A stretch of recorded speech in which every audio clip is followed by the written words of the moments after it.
Willkommen, bienvenue, and welcome to Duncombe House Diaries. It is simply splendid to have you with us.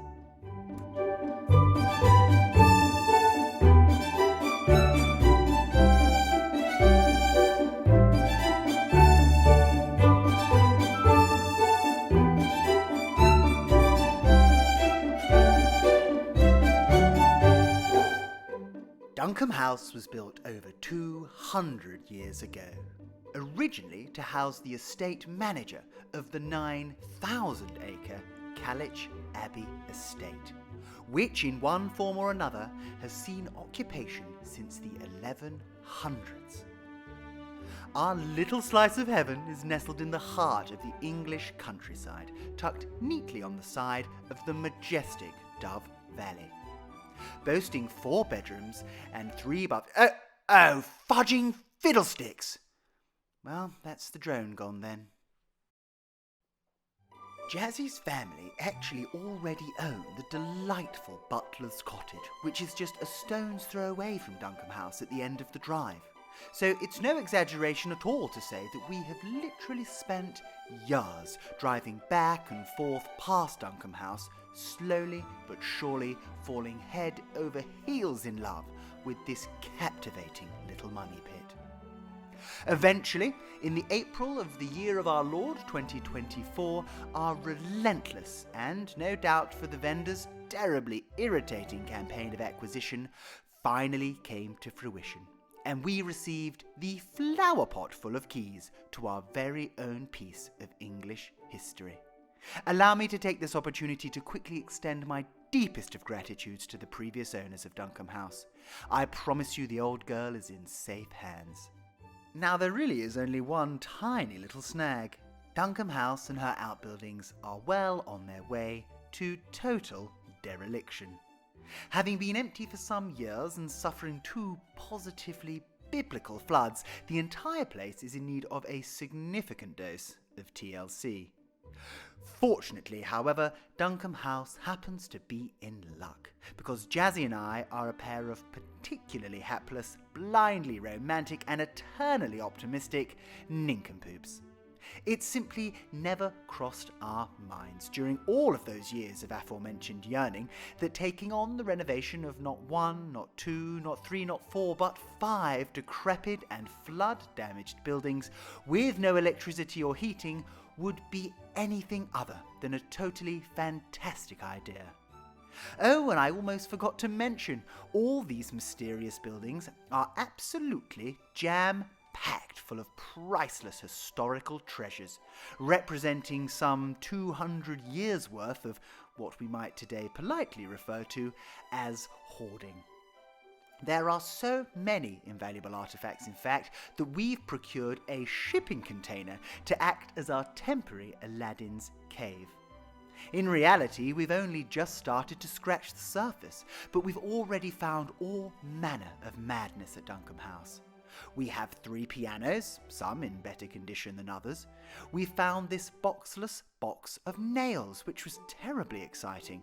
And we've even found this tin of stuff, which has leaked onto this thing to create a priceless piece of modern art.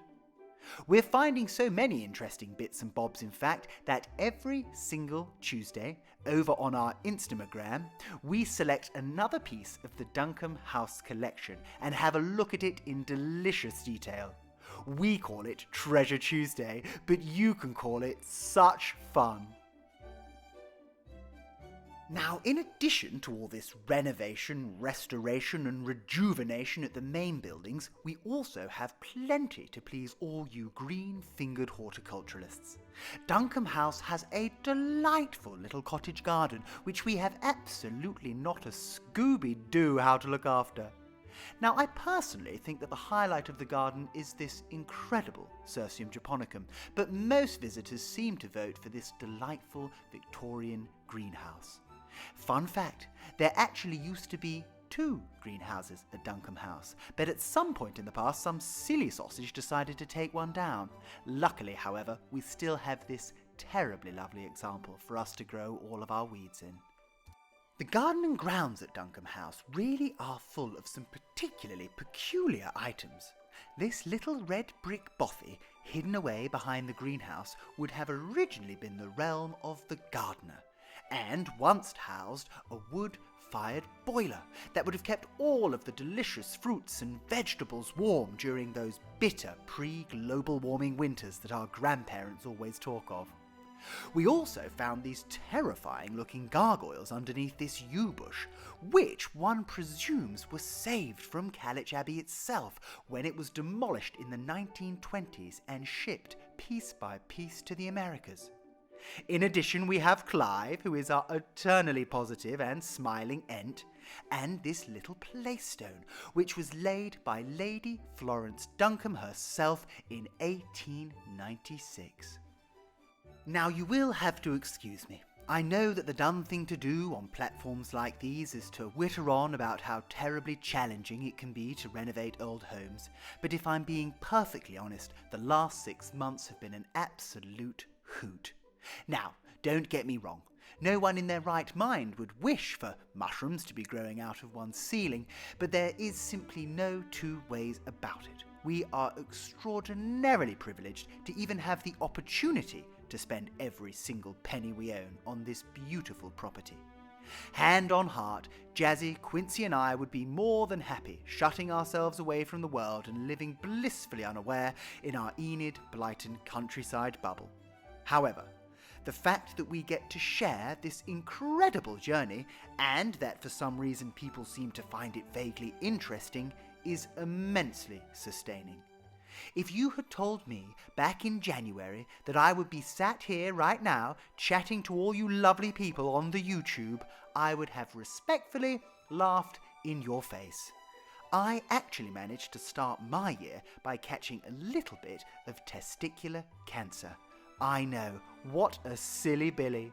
So the idea that 10 months on, we are staring down the barrel of some 400,000 Instagram followers is absolutely bonkers. However, it's extraordinarily important that you all help me to stay humble. So if I ever try and sell you weight loss pills or persuade you to trade Forex, I want you to immediately unfollow us on every single platform. Now, if you haven't been following us on the Instagram, first of all, you're forgiven. And secondly, there's a few things that I just need to catch you up on. Number 1, meet Quincy. Quincy is the laziest, and after her recent success at the Wineley Country Show, the most arrogant golden retriever in the Northern Hemisphere. Secondly, meet Rob, aka Captain Chaos. In short, Rob is simply fantastic. He is not only our stalwart groundsman, gardener and tractor driver, he is also our ever-vigilant head of health and safety. There are lots of other characters in this story, but we will get to them all in good time, I assure you. Now, our plan for Duncombe House is to restore her to her former glory and to create the warmest and happiest of family homes. As you can imagine, this isn't going to be an overnight success story, and finishing this behemoth of a project is on the other side of myriad trials and tribulations. It's just such a reassurance that we have Quincy ready at all times to lend a helping hand. If you're curious to know exactly what you're in for by subscribing to our YouTube channel or from following our Instagram or TikTok, well, the feeling is entirely mutual, because I haven't got the foggiest what the plan is for tomorrow, let alone for the next 6 months. All I can guarantee is that I will continue to make sarcastic and often unhelpful comments. Jazzy will continue to steer the ship and destroy as many things as she can, and Quincy will contribute absolutely nothing. We will endeavour to share with you every single aspect of our peculiar little lives here at Duncombe House. So far we've found hidden rooms, we've uncovered secret staircases, deciphered forgotten messages from the past, and unearthed hundreds of jaw-dropping pieces of history. So, if you, like us, are perpetually fascinated by the past and don't like taking life too seriously, then I would hazard a guess that you are watching the right channel. So please do, when it's convenient, subscribe and follow us. And even more importantly than that, nourish us across all of our platforms with your ideas, your thoughts, and most importantly, your encouragement. Goodness knows we're going to need it. It would also be exceptionally handy to hear straight from the horse's mouth, do excuse the choice of phrase, exactly what you would like to see. Whether that's more treasure hunting, more questionable DIY, more Quincy, being aloof, maybe more interior ideas, or, and I know this is unlikely, more of my terribly boring histories. At the end of the day, the entire point of this exercise is to fill your days with a little bit of joy and bless your lovely faces with smiles whilst you sit and enjoy a hot cup of Earl Grey and a Viennese biscuit. Yummy.